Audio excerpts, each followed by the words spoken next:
మీద మాకు అవకాశం కల్పించినందుకు మీ ద్వారా సభకు ధన్యవాదాలు సార్. ముందుగా మా పార్టీ తరఫున గౌరవనీయులు గంగుల కమలాకర్ గారు, కడియం శ్రీహరి గారు, కాలేరు వెంకటేష్ గారు అందరూ చెప్పారు. నేను కూడా తిరిగి మళ్ళీ పునరుద్ఘాటిస్తూ ఉన్నా సార్.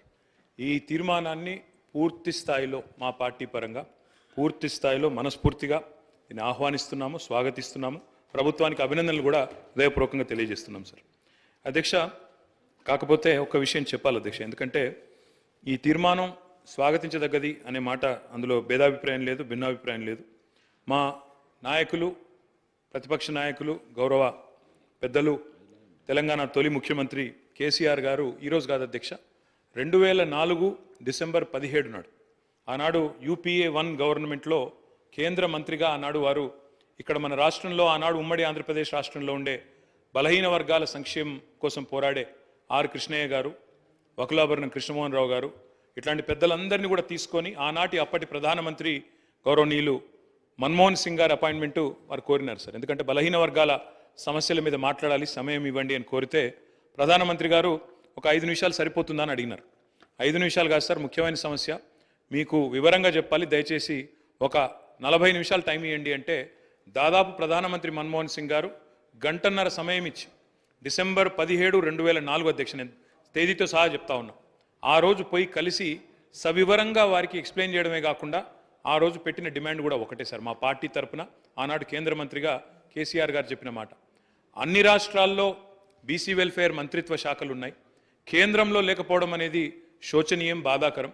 కాబట్టి ఓబీసీ వెల్ఫేర్ మినిస్ట్రీ ఖచ్చితంగా పెట్టండి ఆనాడు ఒక సహచర మంత్రిగా ఆ రోజు కేసీఆర్ గారు ప్రధానమంత్రి గారిని ఇక్కడ నుంచి మొత్తం సోదరులందరినీ కూడా తీసుకొని పోయి ఆ రోజు డిమాండ్ చేసిన విషయాన్ని కూడా నేను గుర్తు చేస్తా ఉన్నా అధ్యక్ష. ఆ రోజు డిమాండ్ చేయడమే కాదు, ముఖ్యమంత్రిగా ఆనాడు తెలంగాణలో 2014 తర్వాత ఒకసారి కాదు అధ్యక్ష, 2 సార్లు తీర్మానాలు కూడా చేసి పంపించినాము.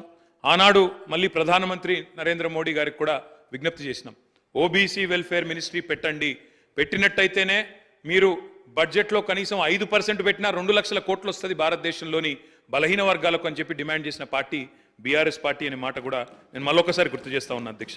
అధ్యక్ష, ఈ తీర్మానాన్ని స్వాగతిస్తూనే కేవలం 2 విషయాలు మాత్రం గౌరవ మంత్రి గారి దృష్టికి, ప్రభుత్వ దృష్టికి నేను తీసుకొని పోవాలనుకుంటున్నాను సార్. అధ్యక్ష, ఏ కార్యక్రమం చేపట్టినా ఇప్పుడే గౌరవనీయులు గంగుల కమలాకర్ గారు ఒక మంచి మాట చెప్పారు. బీహార్లో ఈ ప్రయత్నం చేసినారు, అక్కడ జనరల్ అడ్మినిస్ట్రేషన్ డిపార్ట్మెంట్ ద్వారా GAD ద్వారా అక్కడ ఈ కార్యక్రమాన్ని వారు ప్రయత్నం కూడా చేసినారు. ఆనాడు JDU కాంగ్రెస్ పొత్తులో ఉండే అనుకుంటా, అక్కడ ప్రయత్నం RJD పొత్తులో ప్రయత్నం చేసినారు. కానీ దురదృష్టవశాత్తు న్యాయపరమైన చిక్కులు రావడం వల్ల మొత్తం ప్రక్రియ ఆగిపోయింది. 500 కోట్లు బడ్జెట్లో పెట్టినప్పటికీ మొత్తం కార్యక్రమానికే విఘాతం కలిగి ఈరోజు ఎటు కాకుండా త్రిశంకు స్వర్గంలో వేలాడుతూ ఉన్నది. కాబట్టి నా విజ్ఞప్తి, మా అందరి విజ్ఞప్తి, మా పార్టీ తరఫున కూడా ప్రభుత్వానికి నేను చేసే విజ్ఞప్తి అధ్యక్ష, ఈ కార్యక్రమం ఫలవంతం కావాలి అంటే మీరు తదుపరి మీరు చెప్పిన బీసీ డిక్లరేషన్లోని ఆ అంశాలన్నీ కూడా అమలు కావాలని మనస్ఫూర్తిగా ఆశిస్తూ, ఆకాంక్షిస్తూ ఇది ఫలవంతం కావాలి అంటే ఒక పని చేయాలి అధ్యక్ష. దయచేసి శాసనసభను పొడిగించండి, ఇంకా 2 రోజులు పొడిగించండి, బిల్లు ప్రవేశపెట్టండి. చట్టబద్ధత ఉంటేనే ఈ కార్యక్రమం ఫలవంతం అవుతుంది తప్ప లేకపోతే విఫలం అవుతుంది సార్. ఇంకొక మాట కూడా సార్, ఇప్పుడు జస్టిస్ రాజేందర్ కుమార్ సచార్ గురించి కూడా గౌరవ ముఖ్యమంత్రి గారు చెప్పినారు అధ్యక్ష. జస్టిస్ రాజేందర్ కుమార్ సచార్ కమిటీ ఏర్పాటులో కూడా మా పాత్ర ఉంది, మా నాయకుడు కేసీఆర్ గారి పాత్ర ఉంది. ఆ రోజు UPAలో కేంద్ర కేబినెట్లో వారు ఉన్నప్పుడే ప్రతిపాదన కూడా తీసుకొచ్చాం. ఇప్పుడు ఎందుకు చెప్తా ఉన్నా ఈ మాట అంటే జ్యుడిషియల్ శాంక్టిటీ కానీ అధ్యక్ష, ఒక్క నిమిషం మీరు చెప్పాలి, చెప్పింది దానికి మొత్తం అధ్యక్ష చెప్పండి సార్, చాలా చెప్పండి అధ్యక్ష.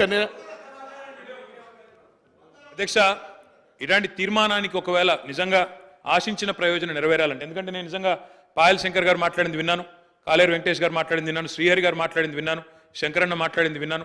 అందరి గొంతుల్లో ఒక ఆవేదన ఉంది అధ్యక్ష. మా మంత్రి గారికి కూడా చాలా ఆవేదనలో, డెఫినెట్గా వారికి కూడా ఆవేదన ఉంది. ఈ సెక్షన్కి లాభం జరగాలి, ముఖ్యంగా బలహీన వర్గాలకు లాభం జరగాలి, బీసీలకు లాభం జరగాలనే ఆకాంక్ష స్పష్టంగా పార్టీలకు అతీతంగా అందరిలో ఉంది.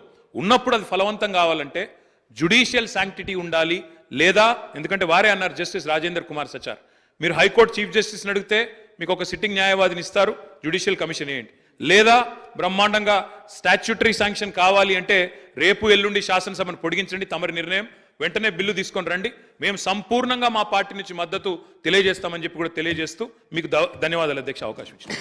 మినిస్టర్ గారు.